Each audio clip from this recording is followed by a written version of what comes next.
Amandla. Amandla. Mayibuye. I-Afrika. Viva ANC, viva. Viva COSATU, viva. Viva SACP, viva. Long live all the leagues of the ANC, long live. Long live the Progressive Youth Alliance, long live. Long live Sanko, long live. Amandla. Amandla.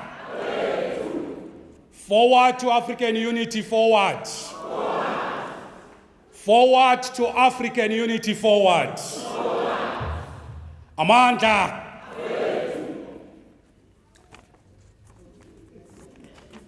It's very much quiet, it's worrying, comrades. Thank you very much. Thank you very much, program directors, and of course to the young revolutionaries. Let me, comrades, take the opportunity to pass sincere and revolutionary greetings to, firstly, all of you here present. And I'd like to acknowledge the presence of all comrades from different African countries and the world at large. Good evening, comrades. Let me also take the opportunity to welcome and greet all the revolutionaries from, all our comrades from Yeovil and of course across the city of Johannesburg.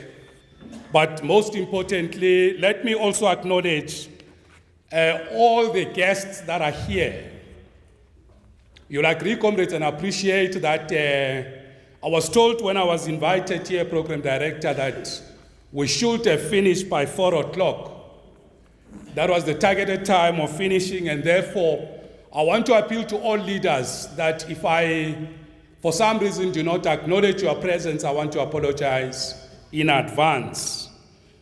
But I'd like to call on all of you, comrades, to give a round of applause first to the branch of Joslovo.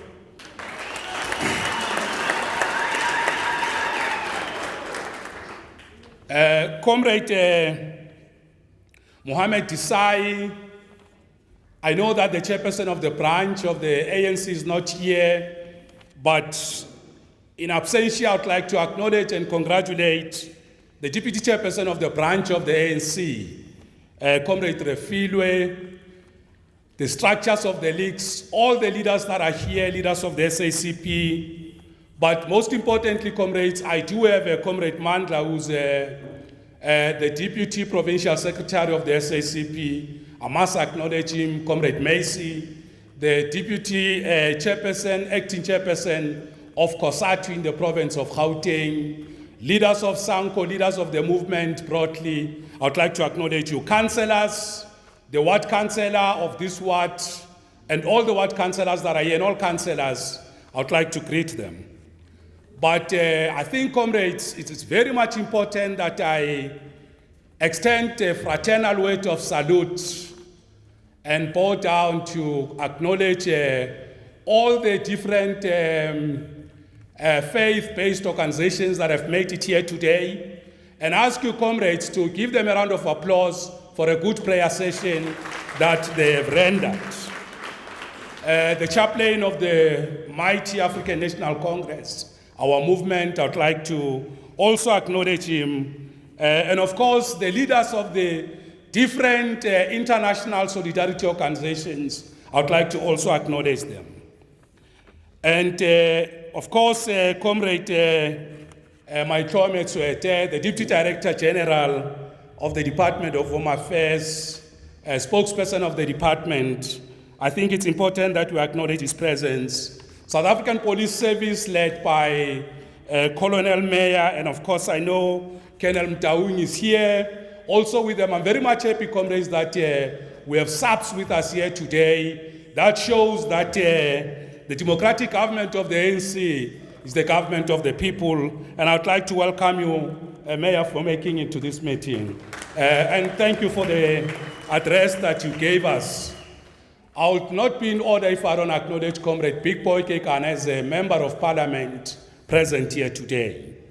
All protocol observed. If there are comrades that have not acknowledged, I'll do so as we proceed. I would have Comrade Alex, who's our Provincial Secretary of the Young Communist League, all members of YCL present. Now, comrades, I really want to take the opportunity to ask Comrade Chair, if you permit, with your permission, that we all rise, comrades, to do three things before you rise. One, to acknowledge, to pledge solidarity with all our people that were victims of xenophobic violence and attacks. Secondly, the children that are still in the hands of Boko Haram, in solidarity with them. And of course, all the students that were killed very recently. I would like us to rise, observe a moment of silence in solidarity with all of them.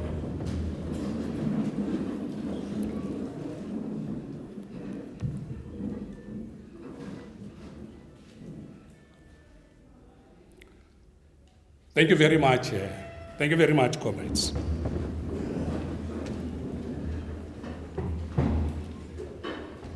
Now, let me say to you, comrades, that I'm deeply inspired and I'm deeply humbled. I feel very much honored and proud to be in this meeting. I'm humbled by your spirit. I'm humbled, comrades, by your warmth. You represent almost a number of countries in the continent, and of course there are South Africans, many amongst us. And that, comrades, make me to really feel very proud that you have taken the very first step and the right step in the manner that you have gathered here today in the spirit to educate all of us that indeed South Africa, not only South Africa but the continent at large, belongs to all the people united in our diversity, as our Constitution says. The spirit and the atmosphere here is deeply inspiring, and I'd like to thank you. And for all the comrades who have rendered very good items, poems, I'd like to thank them as well. They have represented African and people's culture. I'd like to thank them for that. Now, I was invited, comrades, by the branch of the ANC and the Alliance, and of course I'm happy, Comrade Chair of the ANC Youth League, Comrade Isai, that you have managed to bring into this hall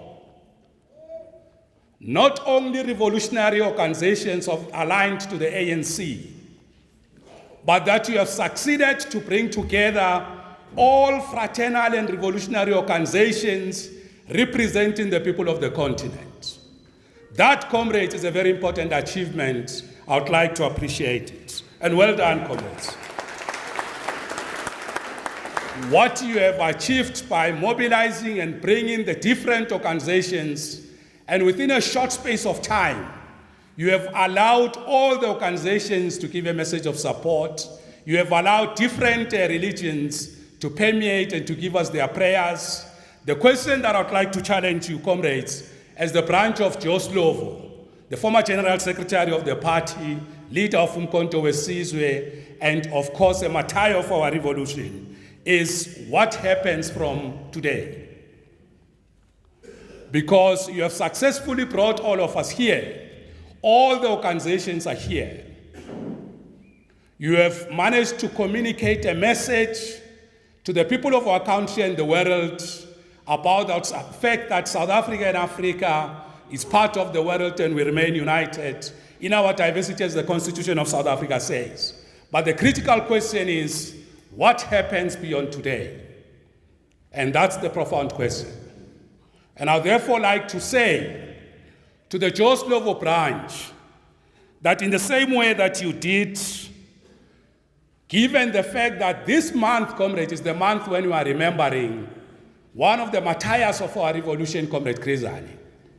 We are remembering Oliver Tambo. We are remembering Solomon Matlang and many of our revolutionaries during this month. I'd like to call on you, comrades, that in the same spirit, make sure that you continue to unite the organizations that are here in order to have a consistent, systematic, but a revolutionary program to make sure that what happened here today is extended to the whole of Yeoville, to the whole of the inner city, the city itself, and of course the province and the country, because I think what you have done today, comrades, is very remarkable. And I want to really say to you, the task ahead is beyond today. We need to see all these organizations that were here.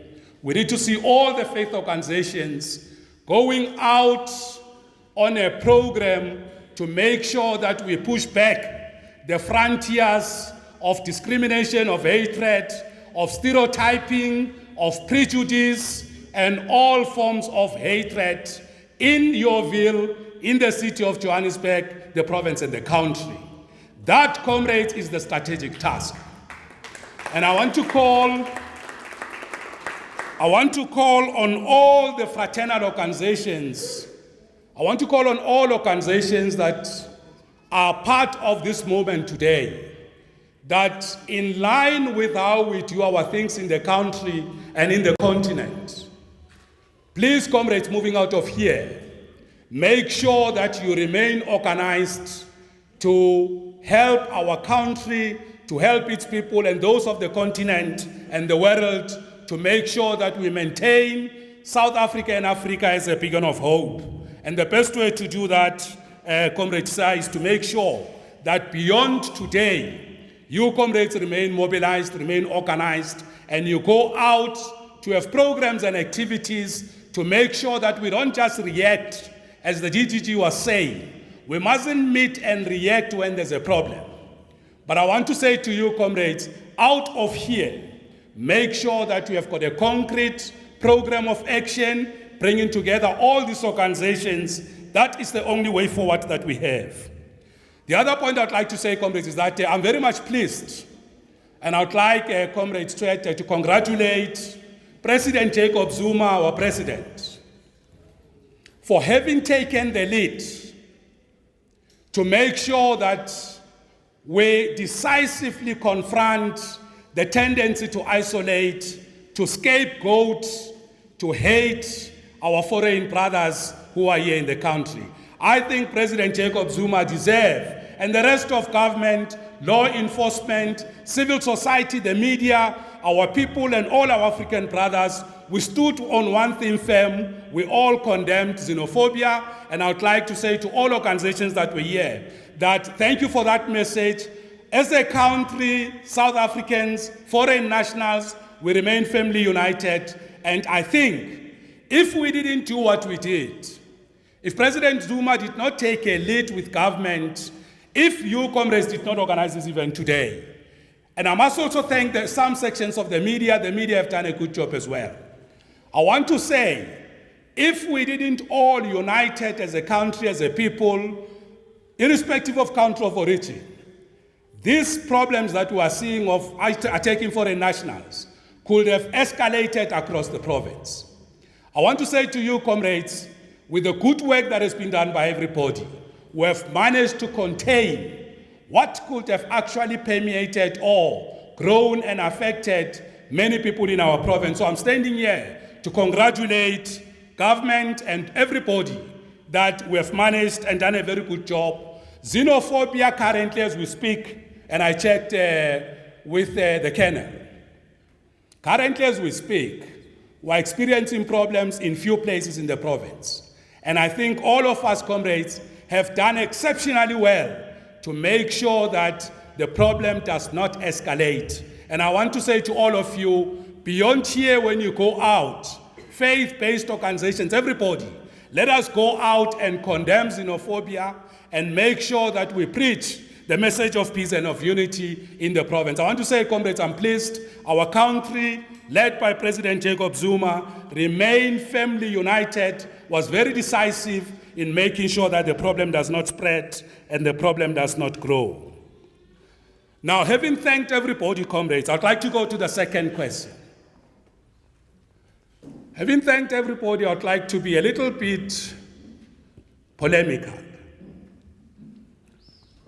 The problem with polemics is that you can be misunderstood or say things that you're not intending to say.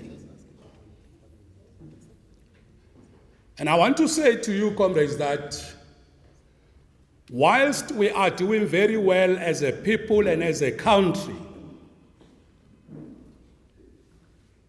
to make sure that we are all firmly united, we isolate and condemn perpetrators of xenophobia as the form that it takes, that without intellectualizing the debate and without being abstract, that I want to call on all of you, comrades, to seriously consider taking time to deeply understand this thing that we call xenophobia as a phenomenon. I know that many people talk about xenophobia, but I want today, comrades, to take the opportunity, and of course, when you are a guest speaker, and now it's late, you won't have questions, I can take the opportunity to raise some issues. That it is one thing to talk about xenophobia, but exactly what is it? Because, Comrade Chair, I come from the school of thought that says, unless we understand what we are dealing with, we will not be able to deal with it and manage it correctly. We can talk about it, we can make slogans about it, we can say what we say about it, but I want to challenge everybody. Have we gone deeper and a little bit deeper to understand what we're talking about? If we don't, comrades, and I want to challenge the branch, if we don't understand and appreciate the complexity of the problem that we are dealing with, we will not be able to find a solution to it. The problem will repeat itself. The brothers and sisters from our African continent will always stay in fear. We will always have a problem that xenophobia is about to break out. The enemies of our democracy, of our revolution, the historic enemies of the continent will use this particular phenomenon to undermine the legitimacy of our democracy, to destabilize South Africa, to destabilize the continent. Remember, comrades, remember, the struggle to liberate South Africa has always been understood as a precondition to liberate the whole of the continent. And I want to say to you, and this might sound abstract or intellectual, but I want to say to you, Comrade Isai, unless the branch of the ANC and the leagues, the alliance, together with working with all fraternal organizations of international solidarity, representing African brothers and sisters that are here, unless we correctly articulate, define, and explain what is the nature and character of the problem we're dealing with, we will talk about it, talk and talk very loud about it, but we will never put our grip or control over it because we have not understood it. And I know, comrades, that that is the difficult task. I'm saying this, Comrade Chair, because for us in South Africa to prevail over oppression, over colonialism, we first defined it correctly and said, we're dealing with national oppression of the overwhelming majority. They are experiencing racial oppression, gender exploitation and discrimination. they are also experiencing class exploitation, and we don't have democracy in our country. We said part of the problem is the national question. We defined all the challenges that we have in our country, and we're able to have the right strategy, the right tools, the right tactics to deal with it. Now, I want to say to you, comrades, and to all the media houses, to all the intellectuals, to all the scholars, the solution to the problem that we experience here in our country depends first and foremost on correctly defining it. There are many scholars. Some use poetry, some use dance, some use music, some can write. What is the nature of the challenge that we are sitting with here? I want to give you an example why I think we must look at this matter quite scientifically and make sure that we understand it. Many scholars, comrades, have written about xenophobia. And I'd like to ask you to go and interact with some of the literature. My understanding, I might be extremely wrong, and let me concede in advance, is that the phenomena that we define as xenophobia, we have to understand its origins and how it manifests itself. What form does it take? Xenophobia, as far as I understand it, my broad general thrust of what it means, is that it is a form of extreme hatred and fear of people because of their country of origin. And that xenophobia, it's a form of discrimination. And that xenophobia falls in the same category as racism. That xenophobia falls in the same category as the oppression and exploitation of women and gender discrimination. That it falls in the same category as the discrimination of people of the Muslim origin, particularly those of the Islamic faith, known as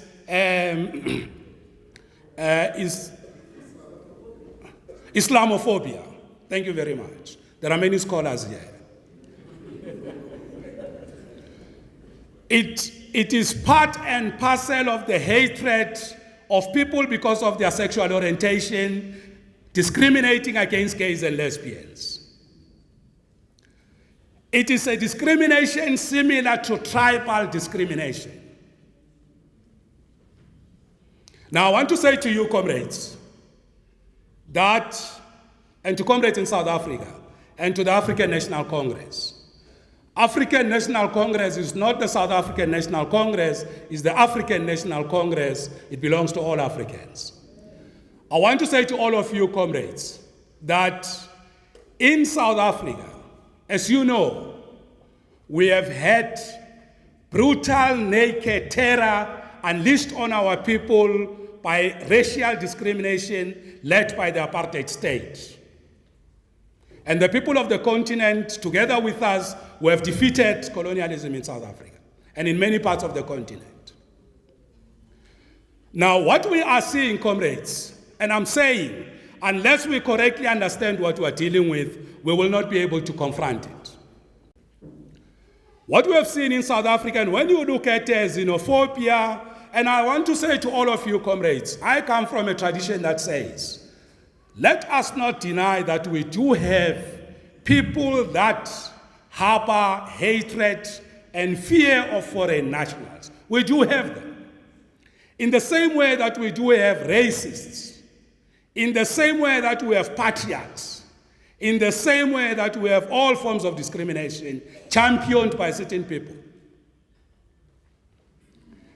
And therefore, the history of South Africa, if you look at xenophobia, the way it manifests itself, is that it also borders on the history, because when we look at xenophobia in South Africa, I want to appeal to you that you must also link it with the history of our country. There is a tendency amongst some of our people, and I know there are a few minority, it's not an overwhelming phenomenon in South Africa, who just in the same way that the white racists looked at black people as inferior and therefore alienated them, there are also elements of xenophobia that borders on inferiority or treating Africans as inferior people that are dependent, that come from countries that have problems, and they are being looked at taking the features that we have seen in our country historically. That is why there's a concept. People talk about xenophobia of an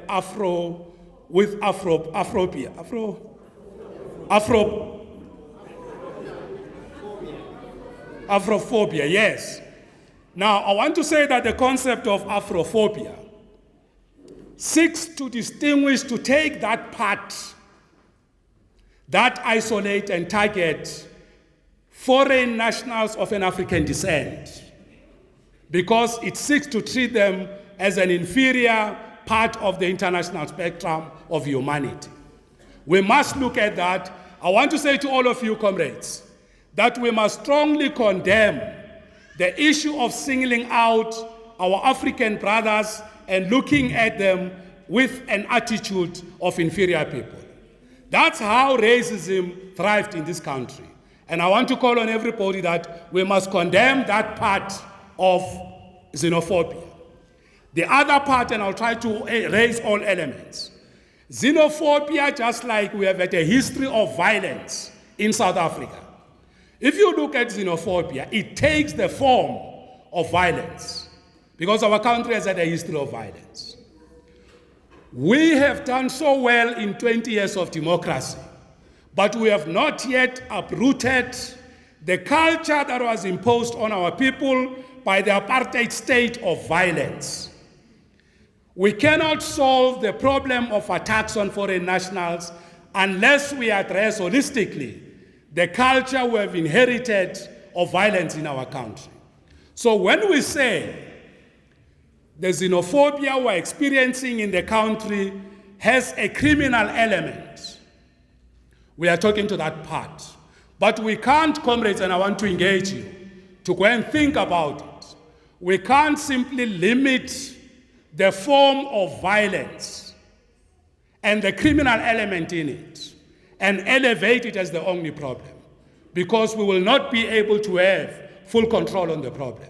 So xenophobia does take the form of some of the features of treating people as inferior. It takes elements of violence, and it also takes the form of gender-based violence, because these criminals, these xenophobic elements, when they attack people, they have no regard of vulnerable people, women, children, people with disability and all that.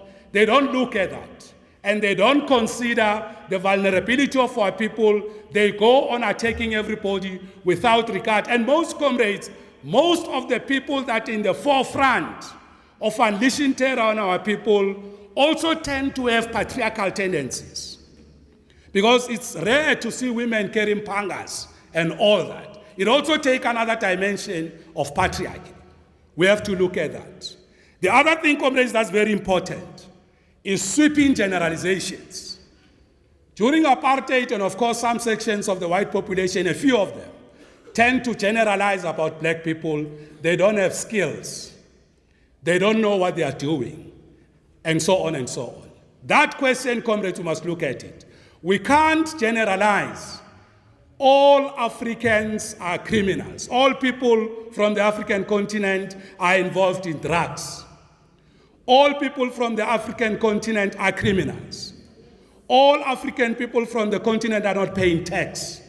All the people from the African continent are here to do wrong things in the country. I used to say to comrades, we must deal with all crime irrespective of country of origin.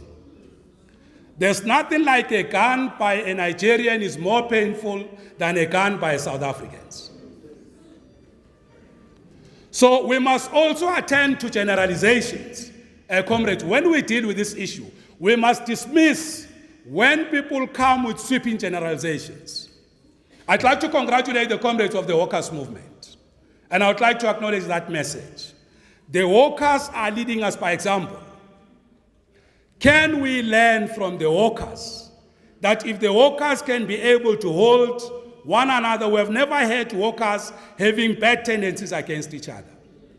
The people that are involved in business, particularly the spaza shop, and I'm worried, comrades, when I see people attacking a spaza shop, which is a historic product of our people that have carried us for so many years. We must defend the spaza shop. Long live spaza shop, long live. The spaza shop, comrades, has carried our people under extreme conditions, under difficult conditions. We can't treat it the way we're treating it. But I want to say that all business people, if there are problems, we cannot scapegoat and make generalizations. To scapegoat, comrades, simply means, in my view, when you are not doing well, when you have problems, when your things are not selling, when you can't find a job, when you are not passing at school, when you have all sorts of problems, you find some devil to blame for the problems that you have. In our country, because of many years of oppression, of colonialism, of pillage of our natural resources, our wealth by imperialism, we do have poverty. We do have unemployment. We do have inequalities. But we can't, like Hitler did in Germany, start to look for communists and Jews and say, these must be the people to blame for our socio-economic problems. We can't do that, comrades. To our people, the African National Congress and its government are attending to the problems of colonialism, of the problems of our country, together with the rest of the people of the world. And therefore, the problems of unemployment, poverty, inequality, we cannot scapegoat anyone for those problems. We have had apartheid, colonialism, oppression, we have capitalism, the world economy just collapsed. And I want to say to you, comrades, that in dealing with these questions, we must deal with the problem of generalizing, of scapegoating, of simply picking people to blame them for the problems that we face. So it is very much important that when we talk about xenophobia, we must talk about its manifestations, how it presents itself so that we can confront it.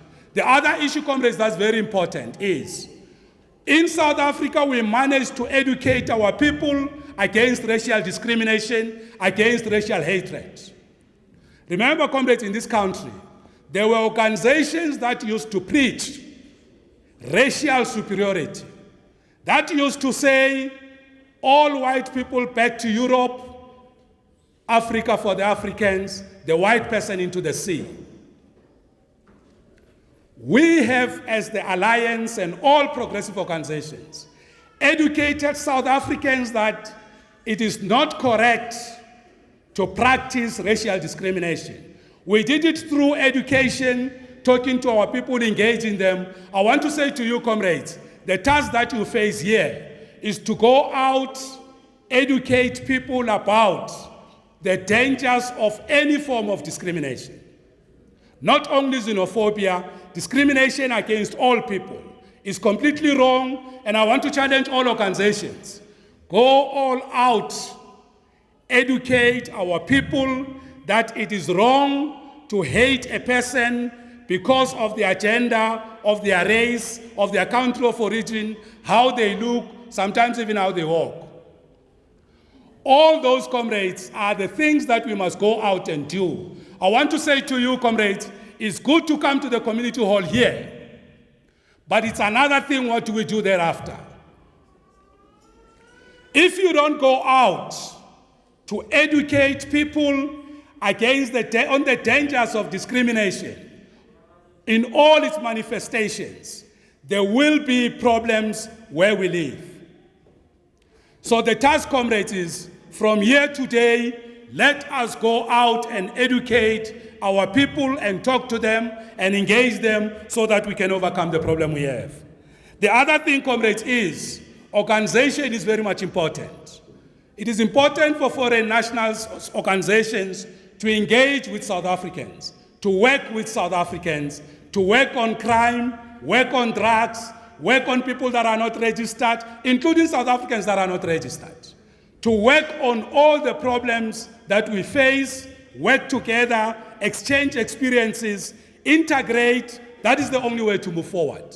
Now I'm saying to you, comrades, we can gather here today, we disperse, we don't meet, xenophobia erupts in Yeoville in the next 3 weeks. So I hope, Comrade Chair, with the energy of Oliver Tambo, of Chris Hani, of Joslovo, the branch of the African National Congress, the South African Communist Party and COSATU, all fraternal organizations will run a campaign to educate our people that it is wrong to discriminate, to scapegoat, to stereotype, to hate, to fear any humanity. If you can't take that education to the people, we will come back here, as one comrade was saying, and not be able to do what we have to do. The last point is that African comrades, irrespective of country of origin, we have all suffered from imperialism. We have all suffered from the days of the slave age.